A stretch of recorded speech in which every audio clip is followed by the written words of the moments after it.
Hi guys, I'm Shmi. Hello to you. Welcome back to the channel and welcome back to Japan. Today, you join me visiting KM Auto, where inside the showroom behind me, there are some spectacular cars. And not only are we going to take a look around, we're also going to pull out the McLaren P1 to go for a short little ride. So inside, you might just be able to see through the windows behind me, we've got a Bugatti Chiron, a Ferrari LaFerrari, the P1 itself, and many more unique cars that tell their own story. So let's head in, take a look around, then get the P1 out to go for a ride.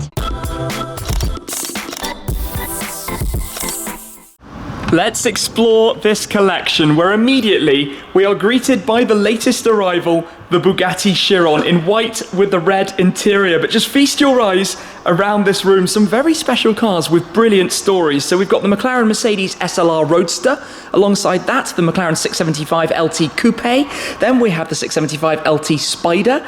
Next up is a particularly special MSO McLaren MP4-12C. Now I think this might actually be the most unique of all 12Cs to come out of the McLaren factory. Beyond that, we have one of just 5 F40 GTs, the conversions done by Michelotto in Italy, 5 in the world, one right here. Then we have the Corvette C2 Stingray.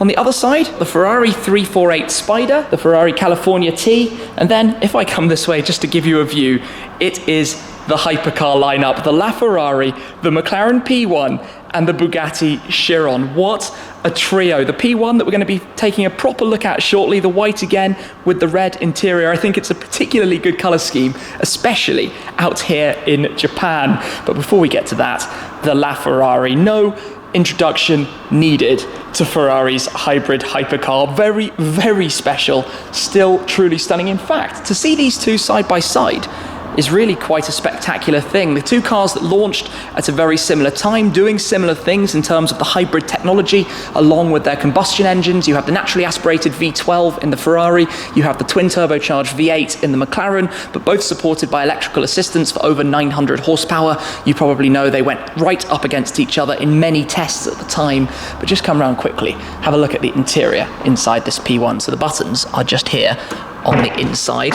I've been lucky enough to drive P1s before, the doors completely opening up where you can see all of the aero, but the red touches, the red Alcantara for the steering wheel around the car, the dashboard covers, but complete carbon fiber tub, gloss carbon for the side sills, the red of the seats too under the covers because the car is in, well, pretty fresh condition. It's been driven every now and then, but basically it is immaculate. So let's shut it up for a second, where you get a great view of the aero through the door towards the other McLarens just behind it there. There is actually another showroom too. With the P1s, you don't want to drop the doors from too high because of the weight of them. They include this glass panel for the roof as well, similar to the weight of the doors of the LaFerrari really, which then went on to spawn the Aperta version. There's not been a convertible P1. But then next to that, like I said, the latest arrival here at KM Auto is the Bugatti Chiron. And does this just not look so stunning? It's got the silver C, Chiron of course the name around there, but flanked by white paint for both sections. Often they would be dual tone painted on the exterior with the front panels in one colour and then the roof and rear in a second colour, but this again white with the red interior representing the Japanese flag. But look at this, look at the beauty of this interior with the satin carbon fibre door cards, the metal finish of the steering wheel, the control here now for your driving modes. What a beautiful looking interior. Completely factory fresh. The speedometer that goes up to 500 kilometers an hour, which on its own is fairly bonkers to be honest. But back there, the quad turbo W16 8-litre engine, 1500 horsepower. Still that number. Chiron puddle lights, that's a nice little touch as well. And also that carbon around the fuel cap there is a very nice thing. Oh, need to be slightly less delicate. Obviously, Bugatti Chiron, I like the red calipers as well against the white. It's a good colour scheme. So let's just explore beyond those then. Come back towards the F40 GT. Now there are only just over 1,000 F40s. The GTs were converted by Michelotto. So you might remember the F40 LM, Ferrari's race car. But for the GT, they took the regular factory F40 to convert it to meet the standards for an Italian series that they had at the time, a racing series. So there are bits that are familiar from the LM, but this car completely fresh, as you can see. It's got new louvres, you didn't find those before. You've got a NACA duct here as well, massive radiator openings at the front for cooling, but it's got a different lip spoiler at the front, slightly different to how it was on the LM car. And then if you come towards the back, it's also got full glass windows because it's a regular F40 as opposed to the race From factory, it has an LM style rear wing, but with slightly different configurations. Fewer options in terms of how it's set up. But just look at that beautifully clean 3-litre twin turbocharged V8, the thing that this car is so famed for, through the rear plexiglass window. Beautiful, beautiful thing to take a look at. And on the inside, just have a quick glance inside here. Open the door carefully. Look at this. The steering wheel is very nice. It looks completely brand new. Completely and totally factory fresh with that cage installed on the carbon tub. Now this was really the early days of carbon tubs. What a car.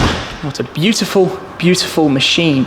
So slightly older end of the room with the F355 Spider, poster car for many, and then back the 1963 C2 Stingray as well, just in front of it. But let's talk also about this car, the MP4-12C from MSO. So McLaren Special Operations, this is, well, back when they were introduced to do work on the 12Cs to make them bespoke and customized. This car was then actually sent back to the UK prior to the introduction of the HS, the high sport, of which they went on to build, I think it's 5 or 7 of them in total, to have these upgrades by MSO. So for example, you've got the large fixed wing in the tinted carbon fiber that you can see, completely visual carbon fiber, as is this section. Full carbon diffuser, that wasn't standard on the 12C, the dual painted shape outline that you have around here at the back, these louvers or openings down at the back too, the wider arches flanking the turning vanes that you have on the side, the full carbon roof scoop, which obviously gives you a lot of that induction noise right up above your head, carbon door mirrors and arms, carbon windscreen wiper surround, carbon bonnet, carbon louvers, this whole panel is carbon with those left visual, carbon canards and splitter. Basically, this is the absolute top end of 12C. I think it's probably the most unique MSO side skirts 2 configuration that you could have. And I notice also it's running on the Trofeo R tyres, which are the hardcore track tyres. So those are pretty special as well. Then we have 2 LTs in chicane grey. That was the launch colour for the LT Coupe. Obviously, I have my LT Spider back at home, but I think it's going to be time now to get this car fired up and take it outside.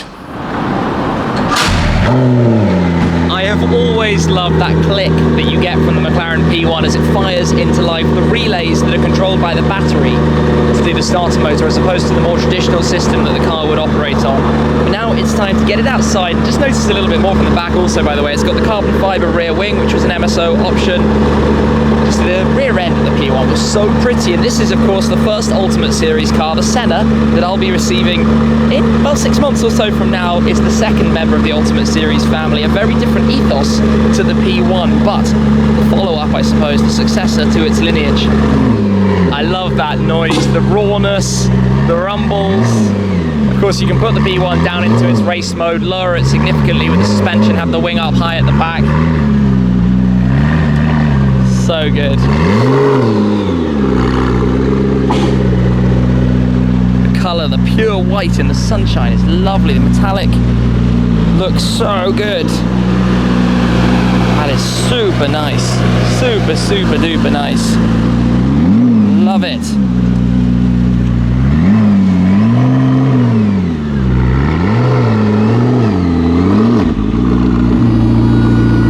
Going into race mode then, the rear wing comes 30 centimeters up at the back. The wheels, well, it gives the impression of the tyres tucking up into the arches because the entire hydraulic system lowers down. But then you have that scoop of a wing for downforce at the back. Actually, if you want to go fast in a straight line in the car, you need that down to have lower drag, of course, which you can do with the DRS system that will actually flip the wing back. So when you accelerate hard, this will flatten out so you don't get the full downforce from it. But just sitting there like this, look at this, you can barely even get your hands inside that. Just tyre inside carbon body in race mode. Back into normal mode then, wing back down, and it is time to step into the McLaren P1, one of the absolute legends of a car. And I need to climb in here very delicately, being careful not to leave any marks, but here we are. Back inside one of my favourite cars on this planet. As it comes back out of race mode on the display, you can just see that. It gives you the indicator. It takes about 30 seconds to run that process. But here we are. This finish is lovely inside this car with the carbon, with the red Alcantara, even satin anodized air conditioning vents. Here we are. Carbon, carbon, carbon everywhere.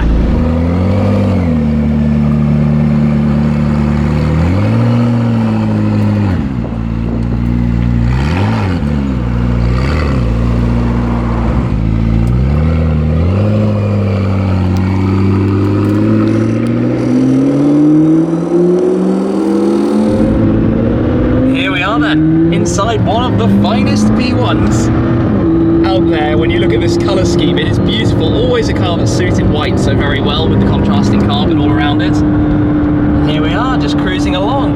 You've also got the option to put it into E-mode. Do you mind if I press this? Yep.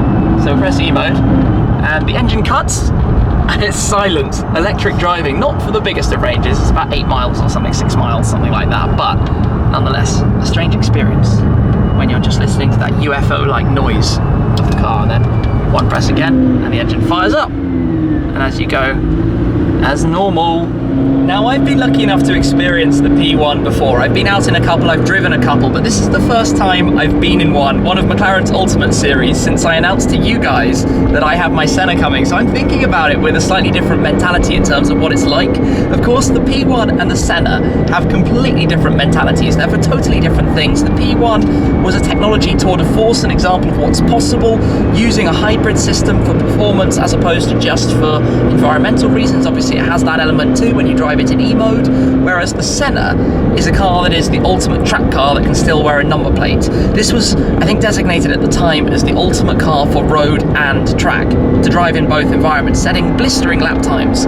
But the Senna presumably is going to be slightly faster in a straight line because of the Senna's additional aero. At the time, I think they said the P1 had 600 kilos or so, but perhaps it wasn't quite that much, whereas the Senna has 800 kilos of downforce, which means more drag, which means slightly slower in a straight line. Plus, this car has 916 horsepower, more than 100 more than the 800 in the Senna, which is just crazy when you think about it. And when we drive like this, nice and gently, it's definitely not being used to its full capacity, but we're just having a cruise at the moment, enjoying the car around town, seeing a little bit of what it's like, just to enjoy the spec and to enjoy the experience. So the Senna is all about lap times. It's all about driving very, very fast on a racetrack, whereas this is much more about driving it on the road. So it's quite an interesting one to feel. And I have a massive, ginormous soft spot for the McLaren P1. Any opportunity to be in one of these, I'm going to jump at it because it feels so good, just such a special thing. McLaren's first hypercar of the new generation after the F1, of course, from 20 years prior. But this was the second car. They launched the 12C, then they launched the P1. And this, I think, inspired a big part of me buying the Senna, the existence of this car and what it represents and what it is, and how they came out of nowhere in Woking, 20 miles from London, my local car company, and built this. And now they're building the Senna as well. And then in the future, they'll be building the Speedtail. And they've now announced also, actually, that the P1 in about 5 years' time will get a successor. Not necessarily to be called the P2, but I think for now we can call it the P2. So the P2 is coming to succeed the P1 in due course. But how is it going to do a better job than this does? Such a monumentally special place to be. And if I just spin the camera around back past here, have a look behind through the window, the engine bay back there, carbon fibre everywhere. This is such a chill drive. That's where the car excels, because it can drive gently, it can be smooth, yet it can also be blisteringly fast. Who doesn't love a tunnel? The noise in here, the turbo wastegate right overhead from the scoop that's just up here, then the glass roof panels.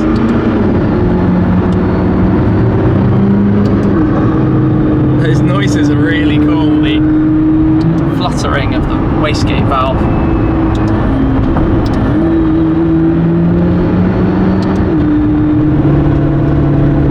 Stunning view. Lovely place to be driving. Wonderful day as well, although it is 30 degrees or something at the moment. This car feels very, very alien for where we are right now, but just a gentle little drive, just to re-familiarise with its epicness. The McLaren P1, it will forever be a legendary icon.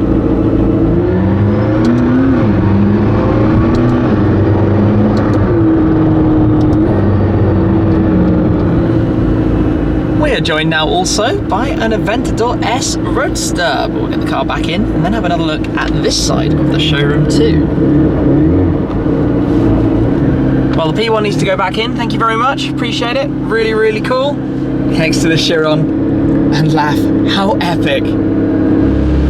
So much fun. Such a cool experience. even if it's just town speeds, pootling around gently. You've got to remember we're in the central. Japan speed limits are really, really low, just to experience the P1. Nothing crazy, driven it a little bit more in anger before. For now, such a nice thing, such a very, very nice thing. But let's say farewell to that and head over to take a look at the other side. In here, we have a Ferrari 360 Challenge Stradale, again, white with the red interior. A Ferrari 812 Superfast. I love the 812 Superfast. Behind it, an immaculate 1,000 kilometer F40, totally pristine, 675 LT, white with orange accents inside. And then behind, we have the CLK DTM.